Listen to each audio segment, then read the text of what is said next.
तो क्या आपने कभी सोचा कि इसी पल इसी सेकंड अगर सभी ह्यूमंस अर्थ पे से गायब हो जाएं तो क्या होगा? क्या कोई और स्पीसीज हमारी जगह राज करेगी या फिर कोई सरवाइव ही नहीं कर पाएगा? आइए तो जानते इस वीडियो में कि अगर ह्यूमंस इस अर्थ पे से गायब हो जाएं तो क्या होगा।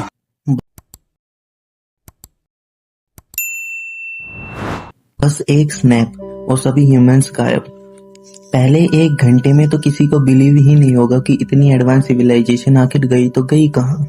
गाड़ियां चलना बंद हो जाएंगी, फैक्ट्रियां चलना बंद हो जाएंगी, नॉइस पोल्यूशन एकदम जीरो, ऐसा लगेगा जैसे समय रुक सा गया हो।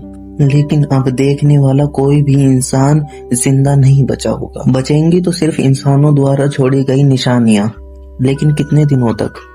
धीरे धीरे कर एक दिन बीतता है। अब सबसे बड़ी प्रॉब्लम फेस करनी पड़ेगी डोमेस्टिक एनिमल्स को, क्योंकि उनके लिए तो उनका जो सोर्स था वो तो इंसान ही थे, क्योंकि इंसान ही उनको खाना देते थे, उनकी हेल्प करते थे, सारी चीज। लेकिन अब उनकी मदद करने वाला इंसान नहीं रहा, तो ऐसे में अब वो क्या ही करेंगे। जो एनिमल्स बाहर निकल सकते थे वो बाहर निकल जाएंगे, जो घर के अंदर बंद रह गए वो अपने मालिक की राह देख रहे हैं। या तो वो वहीं पर तड़प तड़प कर मर जाएंगे या फिर वो एस्केप करने का रास्ता ढूंढ लेंगे। धीरे धीरे कर 1 सप्ताह बीतता है। अब इंसानों द्वारा बनाई गई कोई भी चीज किसी के भी काम नहीं आने वाली। इंटरनेट पूरा खत्म हो चुका है, कोई गैस नहीं आ रही, ना ही कोई वाटर सप्लाई काम कर रही है, और इलेक्ट्रिसिटी भी अब बिल्कुल कट हो चुकी है। बची है तो सिर्फ और सिर्फ पीस। अगर तुम लोग देखोगे तो अब हवा भी साफ होने लग गई है, क्योंकि जो फैक्ट्री पोल्यूशन फैलाती थी अब वो बंद हो चुकी हैं। गाड़ियां भी चलना बंद हो चुकी हैं, तो पोल्यूशन का कोई सोर्स अब नहीं रहा।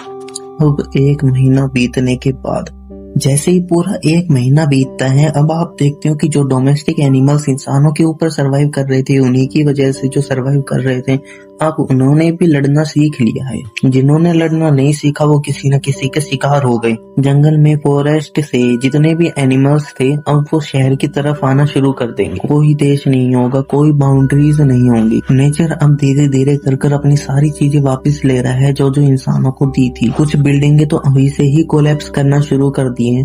हाँ, वो इंडिया की थी। लेकिन अब क्योंकि मेंटेनेंस करने वाला कोई नहीं रहा, तो धीरे धीरे कर जितनी भी सैटेलाइट्स हैं वो भी अब खराब हो चुकी है और शायद वो अर्थ की तरफ भी गिरने लगी। खैर 1 साल बीतता है। इस बीते 1 साल में काफी सारी चीजें चेंज हो चुकी है। एटमॉस्फेयर में ऑक्सीजन का लेवल भी इंक्रीज हो चुका है, पानी साफ हो चुका है, जानवरों ने अपना कब्जा बना लिया है शहरों पर। बिना इंसानों के, बिना किसी मेंटेनेंस के सभी बिल्डिंग्स अब नेचर के कब्जे में आ चुकी है।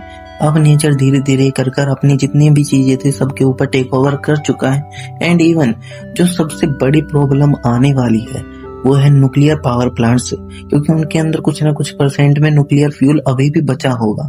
तो वो न्यूक्लियर फ्यूल अगर कहीं से भी लीक करता है और उसके अंदर मतलब अगर कुछ भी ऐसा हो गया, पानी के साथ मिल गया या फिर कुछ भी हो गया, तो इतना बड़ा ब्लास्ट होगा कि आसपास के सभी जितना भी एरिया है वो रेडियो एक्टिव पार्टिकल से भर जाएगा। और इवन म्यूटेशन के भी चांसेस ज्यादा इंक्रीज हो सकते हैं, क्योंकि जितने जानवरों को थोड़ी पता है कि वो म्यूटेंट है। लेकिन अगर सबकी किस्मत अच्छी रही और ऐसा कुछ भी नहीं होगा, तो आगे 1 डेकेड बीतने के बाद अब अंतरिक्ष में लटकती हुई एक भी सैटेलाइट काम की नहीं रही। सब कुछ बेकार हो चुका है। इंसानों ने जो भी बनाया था अब वो खत्म हो चुका है। हमारा नीला गोला अब फिर से हरा भरा हो चुका है। सभी एनिमल्स इवोल्व कर चुके हैं। उन्होंने बिना ह्यूमंस के जीना सीख लिया है। 2-3 डेकेड्स बीतने के बाद एक न एक ऐसी सिविलाइजेशन जरूर आएगी जो बिल्कुल सेम टू सेम इंसानों की तरह ही विकास की ओर बढ़ेगी, और ये साइकिल ऐसे ही रिपीट करते रहेगी।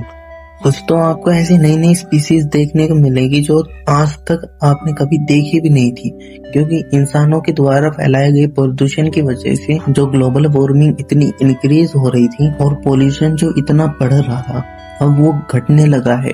एटमॉस्फेयर में ऑक्सीजन की लेवल बढ़ने की वजह से काफी सारी नई स्पीसीज जो हैं वो उभर कर सामने आई हैं, जिनको हम मानते थे कि वो स्पीसीज एक्सटिंक्ट हो चुकी है वो भी अब दिखने लग गई है। और तो और अब छोटे से छोटे एनिमल की भी हाइट इतनी है कि आजकल के एनिमल्स तो उनके सामने बच्चे लगेंगे। सीधा और साफ शब्दों में कहा जाए तो पूरी दुनिया अब चेंज हो चुकी है। अब इस दुनिया में इंसानों का कोई वजूद नहीं है तो सिर्फ और सिर्फ नए लोग, नई जगह और नया समय। So that's it for today's video. अगर आप लोगों को ये वाली वीडियो पसंद आई तो प्लीज लाइक कर देना। Thanks for watching.